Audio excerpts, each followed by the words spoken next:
Friends, welcome to my channel Uttara Karnataka recipe. ನೋಡಕತ್ತಂತ ಎಲ್ಲ ನನ್ನ ಅಕ್ಕ ತಂಗಿಯರಿಗೂ ನಿಮ್ಮ ಮನೆ ಮಗಳಾದ ಲಕ್ಷ್ಮಿ ಆರ್ ಮಾಡುವ ನಮಸ್ಕಾರಗಳು. ಫ್ರೆಂಡ್ಸ್, ಇವತ್ತಿನ ರೆಸಿಪಿ ಏನು ತೊಗೊಂಬಂದಿ ಅಂದ್ರೆ ಮಕ್ಕಳಿಗೆ ದೊಡ್ಡವರಿಗೆ ತುಂಬಾ ಇಷ್ಟ ಆಗುವಂತ ಸಬ್ಬಸ್ಗಿ ಸೊಪ್ಪಿನ ಪಕೋಡ ಯಾವ ರೀತಿ ಮಾಡ್ತೀನಿ ಅಂತ ನೋಡ್ಕೊಂಬನ್ನಿ. ಬೇಕಾಗಿರುವಂತ ಇಂಗ್ರೀಡಿಯೆಂಟ್ಸ್ ಏನೇನು ತೊಗೊಂಡಿನಿ ಅಂದ್ರೆ ಒಂದಿಷ್ಟು ಕಡಲೆ ಹಿಟ್ಟು ತೊಗೊಂಡಿನಿ, ಒಂದು ಬೌಲು. ಆಮೇಲೆ ಒಂದು 3 ಚಮಚ ಅಕ್ಕಿ ಹಿಟ್ಟು ತೊಗೊಂಡಿನಿ, ಅಜ್ವಾಯಿನ್ ತೊಗೊಂಡಿನಿ, ರುಚಿಗೆ ತಕ್ಕಷ್ಟು ಉಪ್ಪು ತೊಗೊಂಡಿನಿ. ಆಮೇಲೆ ಕೊತ್ತಂಬರಿ, ಕರಿಬೇವು, ಶುಂಠಿ ಪೇಸ್ಟು. ಆಮೇಲೆ ಮೇನ್ ಬೇಕಾಗಿರುವಂಥ 2 ಈರುಳ್ಳಿ, ಸಬ್ಬಸ್ಗಿ ಸೊಪ್ಪು, ಹಸಿ ಮೆಣಸಿನ್ಕಾಯಿ ತೊಗೊಂಡಿ ನೋಡ್ರಿ.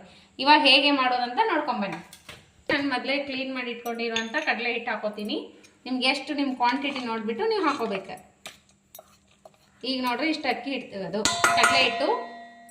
ಆಮೇಲೆ ಇದಕ್ಕೆ ಒಂದು 3 ಸ್ಪೂನು ಅಕ್ಕಿ ಹಿಟ್ಟು ಹಾಕ್ತಾಯಿದ್ದೀನಿ. ಪಕೋಡ ಕರಿಗರಿಯಾಗಿ ಟೇಸ್ಟಿಯಾಗಿ ಬರ್ತಾವೆ. ಆಮೇಲೆ ಸಬ್ಬಸ್ಗಿ ಸೊಪ್ಪು, ಬೋಂಡ. ನೀವು ಹಸಿ ಮೆಣಸಿನ್ಕಾಯಿ ಕುಟ್ಟಿ ಬಿಟ್ಟಾದರೂ ಹಾಕೋಬೇಕು, ಇಲ್ಲಾಂದ್ರೆ ಹೀಗೆ ಆದರೂ ಹಾಕೋಬಹುದು. ನಾನು ಹೀಗೇನೆ ಹಾಕ್ತಾ ಇದ್ದೀನಿ ಹೆಚ್ಚಿಬಿಟ್ಟು. ಇವಾಗ ನೋಡ್ರಿ, ಕರಿಬೇವು, ಕೊತ್ತಂಬರಿ, ಈರುಳ್ಳಿ ಹಾಕಿದ್ದೀನಿ. ಒಂಚೂರು ಶುಂಠಿ ಪೇಸ್ಟ್ ಹಾಕ್ತಾ ಇದ್ದೀನಿ.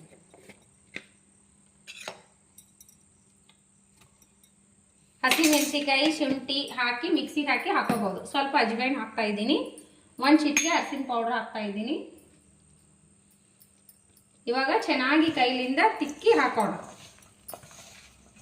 ಇವಾಗ ಕೈಲಿಂದ ಫಸ್ಟ್ ಕಲಸೋಣ. ನೀರು ಆಮೇಲೆ ನೋಡ್ಬಿಟ್ಟು ಹಾಕೋಬೇಕ. ರುಚಿಗೆ ತಕ್ಕಷ್ಟು ಉಪ್ಪು ಹಾಕೋಣ. ಮೊದಲು ಸ್ವಲ್ಪ ಹಾಕೋರಿ, ಆಮೇಲೆ ನೋಡ್ಬಿಟ್ಟು ಹಾಕೋಕೆ ಬರ್ತೈತಿ. ಈ ರೀತಿ ಚಳಿ ಇವಾಗ ಜಿಟಿ ಮಳೆಗೆ ಮಸ್ತ್ ತಿನ್ನೋಕೆ ಮಸ್ತ್ ಆಗುತ್ತೆ ನೋಡ್ರಿ, ಒಂದು ಕಪ್ ಚಹಾ ಜೊತೆ. ಇವಾಗ ನೋಡ್ರಿ, ಈ ರೀತಿ ಕಲ್ಸ್ತೀವಲ್ಲ, ಇವಾಗ ಸ್ವಲ್ಪ ನೀರು ಹಾಕೋಣ.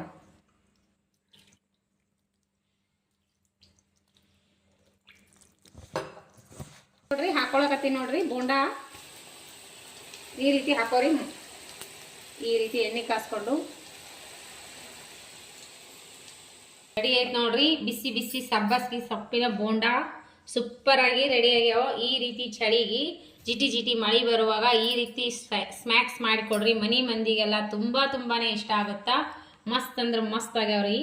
ನೋಡ್ರಿ ಯಾವ ರೀತಿ ಬಂದಾವು. ಮೇಲ್ಗಡೆ ಕರಂ ಒಳಗೆ ಸಾಫ್ಟಾಗಿ ನೀವು ಮಾಡ್ಕೊಂಡು ತಿನ್ಬೋದು. ತಗೋ ಮಗ,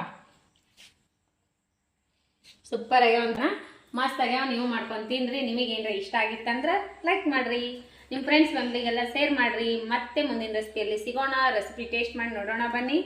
ಟೇಸ್ಟ್ ಸೂಪರ್ ಆಗ್ಯಾವ. ಬಿಸಿವು ಜಿಟಿ ಮಳಿ ಅಂತೂ ಸೂಪರ್ ಬರ್ಲಾತೈತಿ. ಇದ್ರ ಜೊತೆ ಒಂದು ಕಪ್ ಚಹಾ ಮಾಡ್ಕೊಂಡು ತಿಂದ್ಬಿಟ್ರೆ ಮುಗಿದೋಯ್ತು. ಮಸ್ತ್ ಅವ್ರಿ. ಮೇಲ್ಗಡೆ ಗರಿಗರಿಯಾಗಿ ಒಳಗೆ ಸಾಫ್ಟಾಗಿ ನೀವು ಮಾಡ್ಕೊಂಡು ತಿನ್ರಿ. ನಿಮಗೆ ಇಷ್ಟ ಆಗಿತ್ತಂದ್ರೆ ನಿಮ್ಮ ಫ್ರೆಂಡ್ಸ್ ಫ್ಯಾಮಿಲಿಗೆಲ್ಲ ಶೇರ್ ಮಾಡಿರಿ. ಮತ್ತೆ ಮುಂದಿನ ರೆಸಿಪಿಯಲ್ಲಿ ಸಿಗೋಣ ಫ್ರೆಂಡ್ಸ್. ಯಾರೆಲ್ಲ ನನ್ನ ರೆಸಿಪಿ ತಪ್ಪದೇ ಬಿಡುವಿನ ಟೈಮ್ ತೊಗೊಂಡು ನೋಡತ್ತೀರಿ ಅವರಿಗೆಲ್ಲ ತುಂಬ ಹೃದಯದ ಧನ್ಯವಾದಗಳು ಫ್ರೆಂಡ್ಸ್. ನಮಸ್ಕಾರ, ಬಾಯ್.